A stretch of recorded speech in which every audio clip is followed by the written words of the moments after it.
Так, друзья, ассаламу алейкум. Сегодня у нас снова Камри. Машина закрылась, ключ потеряли, внутри ключ есть, но без чипа оказался имбилайзер. Машина не запускает двигатель. Сейчас едем к нему, восстанавливать будем чип имбилайзера. Ассаламу алейкум. Как сам? Там быть, да? Все, как теперь.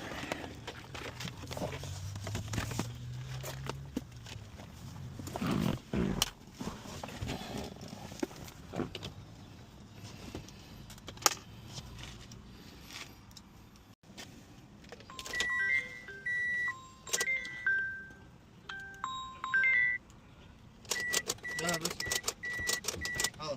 Нормально. Все, автомобиль запустился. Так, все, проверяем. У нас имбилайзер не горит. Все, автомобиль запустится. Все.